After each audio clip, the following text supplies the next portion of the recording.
Notre espoir vit et l'amour le vivifie. Au plus profond de notre engagement, notre silence s'exprime. C'est ce qui fait peur à ceux qui nous oppriment. Au cœur en détresse et solitaire, en attente d'un câlin sincère pour guérir. Notre espoir est une dose d'amour injectée dans les veines d'une société à l'agonie de l'égoïsme. Notre espoir est une dernière fleur sur le décor du lendemain.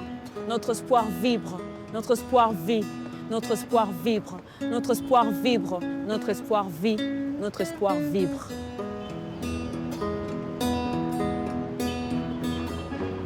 Esther, 22 ans, a grandi avec le bruit des balles et la peur d'être kidnappée. Des traumatismes qui auraient pu l'anéantir. Mais elle et d'autres jeunes ont décidé de soigner leurs maux par des mots. Leur méthode, le slam, une poésie libre qui se déprend des règles et se déclame en public. Tous les textes, ça parle que de la guerre, ça parle que de la paix, la justice. J'imagine si on vivait dans des très bonnes situations, on parlerait plutôt d'autre chose que de la guerre et on arrêterait de toujours narrer cette histoire et l'implanter dans les imaginaires de toutes les générations à venir. Ils sont toujours près des siens.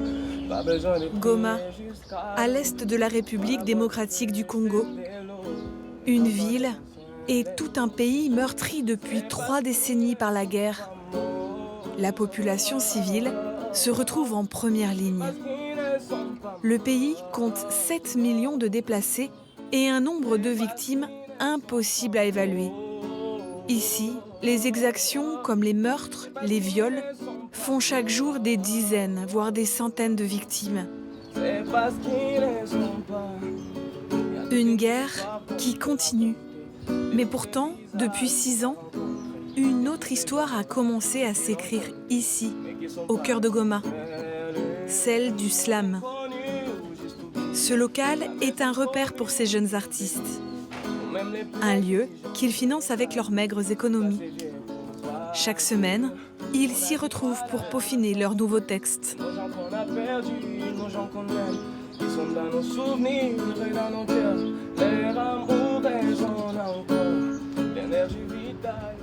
Main dans la main, sa haine sans peur, on peint nos visages aux couleurs du cœur. Main dans la main, on efface les lignes, on traverse les eaux, on brise les chaînes. Au-delà des rives, des montagnes de cieux, on bâtit ensemble un avenir radieux.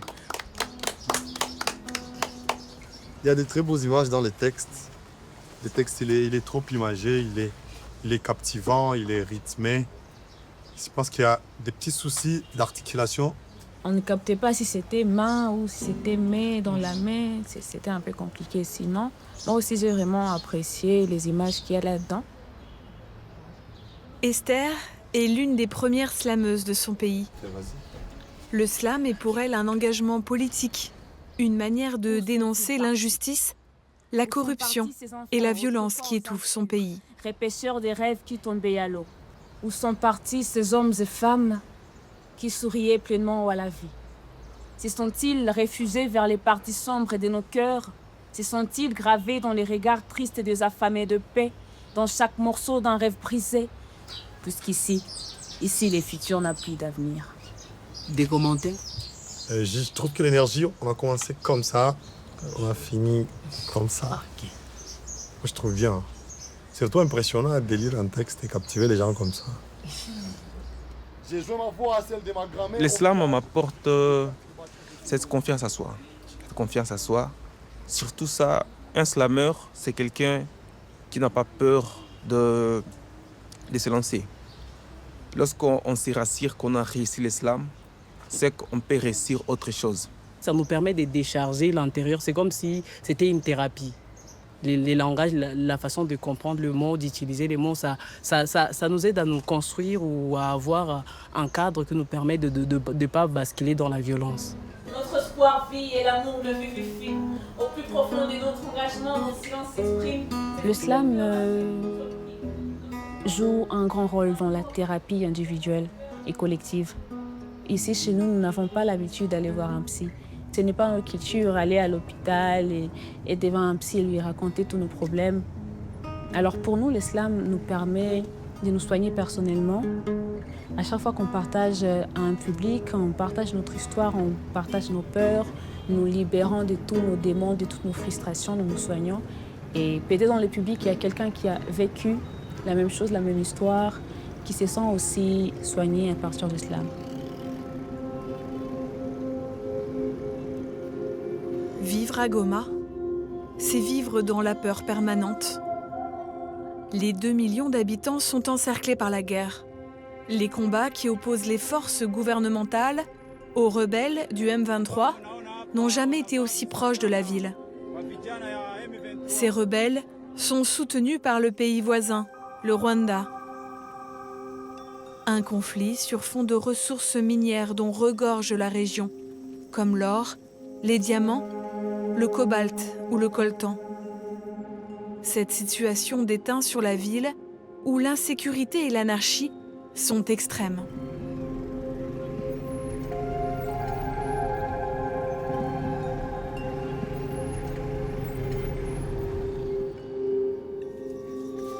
Esther vient de terminer ses études de communication. Elle vit avec ses parents, des commerçants, et ses 6 frères et sœurs dans un quartier populaire de Goma. Ensemble, ils ont subi la faim, les couvre-feux, les combats armés, comme en 2012 quand les rebelles du M23 ont pris d'assaut la ville. Ils vivent aujourd'hui avec la peur que l'histoire se répète. Daddy, n'était mai. Yaku. En attendant, ils doivent composer avec l'insécurité quotidienne et le manque de ressources. Nous sommes en manque de gaz. Alors lorsqu'il n'y a pas de gaz, souvent nous cuisinons sur du charbon.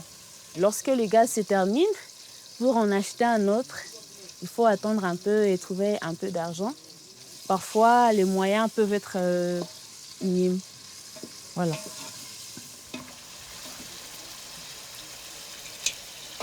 On a été cambriolés ici, chez nous, on dormait juste. Et il y a des gens qui sont venus étant armés, qui ont pris nos téléphones, ordinateurs et tout, et qui nous ont vraiment traumatisés. C'est que, et c'est ça se passe presque tous les jours, toutes les nuits. Parce que toutes les nuits à Goma, il y a peut-être une vingtaine de maisons qui ont été braquées ou cambriolées. Presque toutes les nuits, à partir des heures, 3 heures, il y a des crépitements de balles dans certains quartiers. Parce que les armes sont distribuées à tout le monde, on ne sait pas qui a une arme et qui ne l'a pas. Donc c'est une ville qui est vraiment insécurisée. Goma, une ville à bout de souffle, qui est pourtant confrontée à l'arrivée massive de déplacés de guerre. En seulement 2 ans, plus d'1,5 million de personnes ont trouvé refuge dans ces camps de fortune, en périphérie de la ville. Un jour, rayonnera les soleils d'amour, la haine s'éteindra, le sentiment fleurira sur les sols arables de notre dignité. Et ce monde aura du sens. Steven est l'un de ces déplacés. Ce jeune artiste est arrivé ici en février 2023. Notre maison elle est en dur. Elle a été pillée, les portes sont cassées, des vitres aussi. Ça, c'est arrivé à la majorité des maisons à Saké. Saké, la principale ville du Massissi, une région située à une vingtaine de kilomètres de Goma, aujourd'hui dévastée par les combats qui opposent l'armée congolaise au M23. À quoi ressemble le territoire des Massissi? C'est vraiment vert. Pour ça même, on l'appelait la Suisse de la République démocratique du Congo. On était fiers vraiment de cette verdure. Les Massissi en soi, c'est vraiment un territoire riche. Il y a des endroits où tu peux jeter des graines et ça va pousser. Mais aussi, il y a beaucoup de minéraux. Une grande partie de coltan elle est produite en territoire des Massissi. Steven a dû se réfugier dans ce camp de Luchagara. Ici règne insalubrité, promiscuité, maladie, mais aussi violence.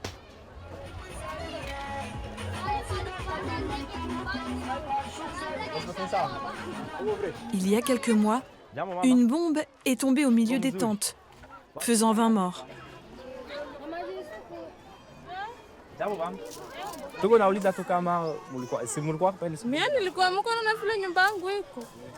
Liangu si tulikuwa tuko na fula hapa, si wote ni tuko na miko na fula hapa, niko na fula, kuna nika manguo za bebe. Njoo tumeingia mnyumba, tumeanza piga, njoo nimeshtuka kimeanguka, yeye kimempasula pale na watoto wake. Njoo hakukufaka, mimi watu wake njoo walikufa. Kisha na mie kikebomola kivera kyote. On voit qu'elle est funita. Là, c'est un enfant? Ouais, c'est un enfant. Il y avait plusieurs enfants. C'était d'ailleurs la grande partie des victimes parce que les enfants passent de journée à la maison et la bombe était venue pendant la journée. Du coup, il n'y a pas de sécurité même dans les camps de déplacés parce qu'il y a toujours des balles qui crépitent la nuit. Il y a aussi des gens qui se font toujours tuer. Des drames quotidiens devant lesquels Steven et ses amis se sentent souvent démunis. Quand on baisse nos poings, c'est pas parce qu'on est faible, mais bien on s'abstient de la violence. Tous viennent du territoire de Massissi, où ils avaient monté un groupe de slameurs. La guerre a mis un point d'arrêt à leurs études, leur travail et leurs autres projets d'avenir. Écrire est devenu leur dernier remède pour ne pas sombrer. Nos maisons démolies, pillées, brûlées, nos mères violées, tabassées, tuées, nos pères recrutés des forces de l'armée, la guerre nous a rendus orphelins. Chez nous, la souffrance est notre berceau, nous grandissons dans l'adversité et nous espérons mourir par les mêmes peines. Car ici, ceux qui veulent protéger les leurs donnent leur vie en sacrifice. Mais est-ce vivre lorsque la vie se noircit et que la noirceur domine? Là, chez moi, on était dans notre maison, on avait des travails, mais ici, on n'a rien comme travail. Les événements que nous avons vécus et ce que nous vivons actuellement, vraiment, ça nous fait tellement peur et nous sommes là, misérables, vraiment. Je ne me sens pas bien, je ne suis pas dans mon assiette, quoi. La guerre, c'est une chose là qui m'a détruit moi et mon entourage. On vit seulement puisqu'on est obligé de vivre, mais on ne vit pas parce qu'on a une raison d'être là. C'est pourquoi j'essaie un peu d'illustrer la souffrance que notre peuple subit. Face au manque de perspective, au désir de vengeance, certains jeunes sont tentés de prendre les armes aux côtés des forces congolaises, comme des proches de Steven. C'est mes amis qui ont rejoint les forces de défense. Ils sont là sur la position d'attaque. C'est vraiment à moins de 300 mètres de l'ennemi. Depuis mon enfance, j'ai vu les guerres et j'ai grandi toujours dans les guerres. Et puis je me dis que ce serait peut-être pas mieux aussi d'adhérer à la guerre parce que ce ne serait qu'un cycle du mal. Je savais que j'avais une arme efficace qui était l'écriture. Je savais qu'à travers le slam, à travers la parole, à travers mes mots, je pourrais mener une guerre efficace et qui pourra donner des solutions durables aux problèmes du pays et à cette guerre que nous sommes en train de traverser.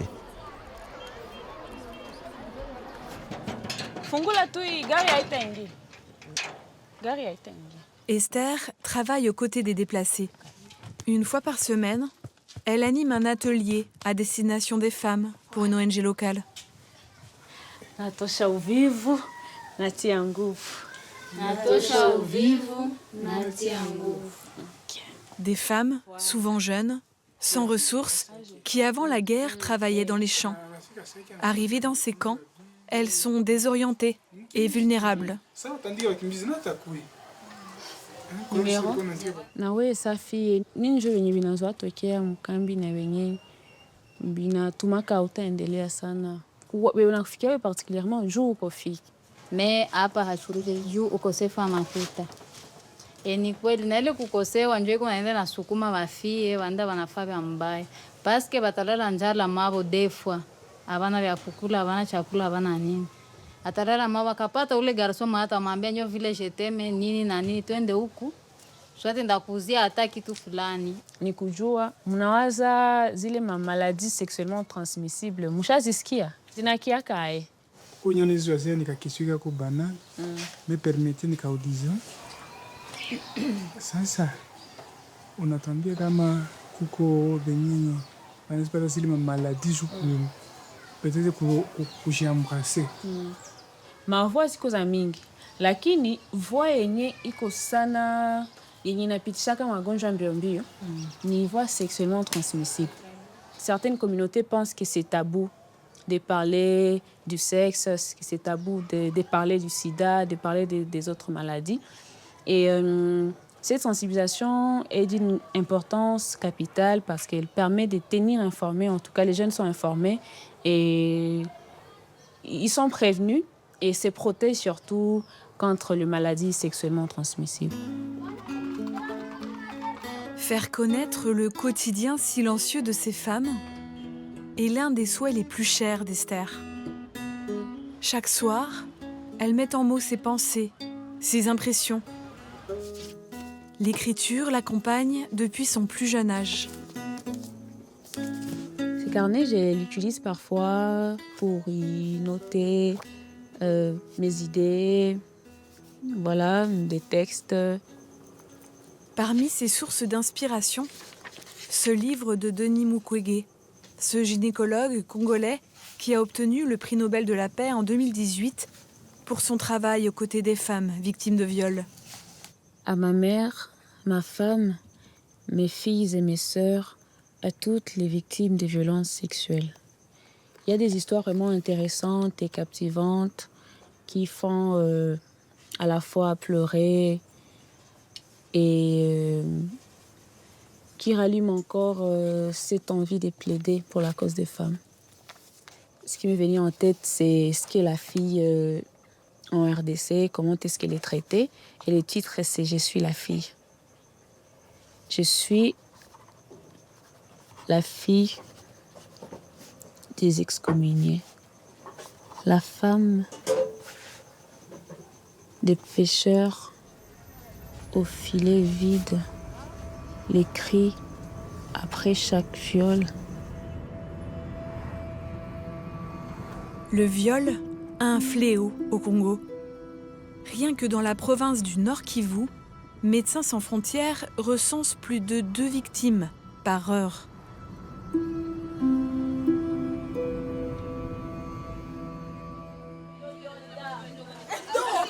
L'un des rares lieux de la ville où Esther et ses amis se sentent à l'abri, c'est leur local dédié au slam. Yo, la team, ça va ou quoi? Ça va? Ouais. On vous invite pour la grande soirée Slam Session. Elle s'y retrouve chaque semaine pour un atelier d'écriture au féminin.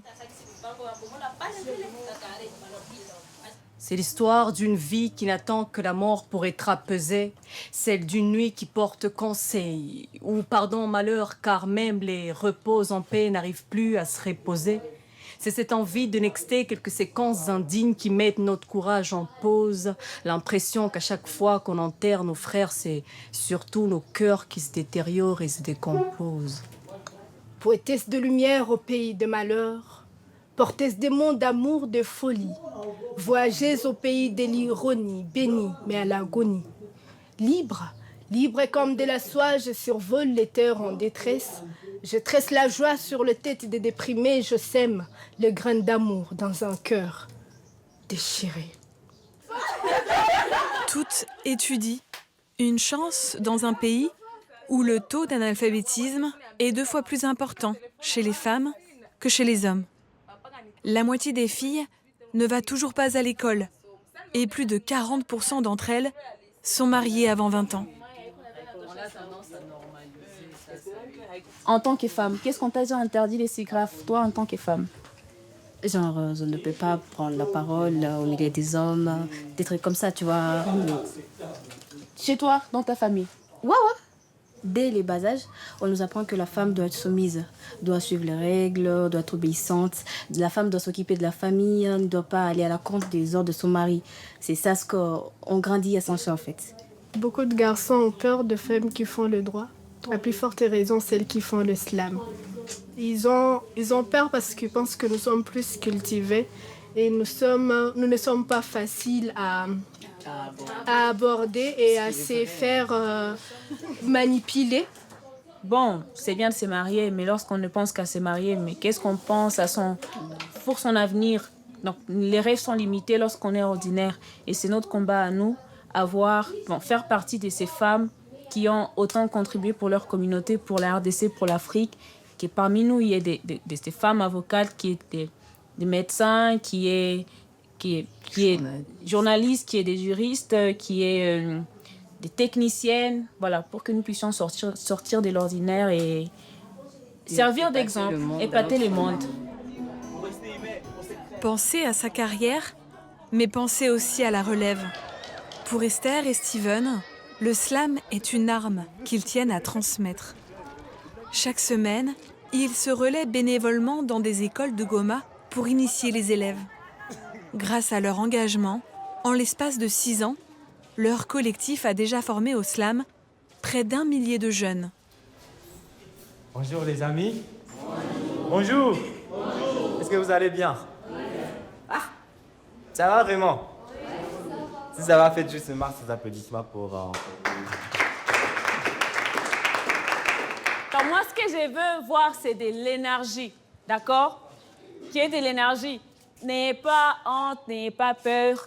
Communiquez avec vos regards. Et voilà, avec autant d'émotion. 1, 2, 3, go! Grande cathédrale, le comte te décathédraliseras-tu? Grande cathédrale, comte te décathédraliseras-tu? Je vais décathédraliser comme toutes les grandes cathédrales cesseront de cathédraliser. Encore! Je vais décathédraliser comme toutes les grandes cathédrales cesseront de cathédraliser. Bravo! Comment est-ce qu'avec l'islam, vous arrivez à changer votre vie personnelle et aussi la vie de votre famille et votre vie à l'école, dans votre cercle social? Aujourd'hui, je suis fière de moi-même. Je ne peux plus me sous-estimer comme une femme. Par contre, je peux me battre contre tous ceux qui me sous-estiment.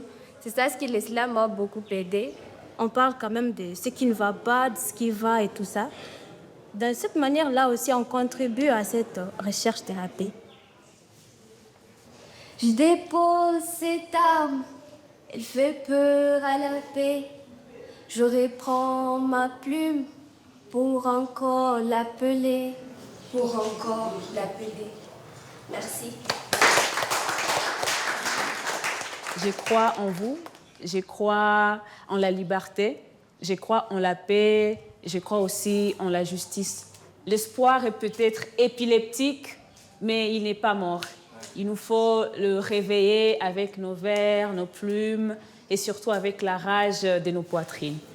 Merci beaucoup. Et j'espère bien que la flamme de l'espoir va encore briller très fort parce que partout passe le slameur et laisse fleurir l'espoir. Je crois en vous et croyez aussi en vous. Merci, c'était un plaisir.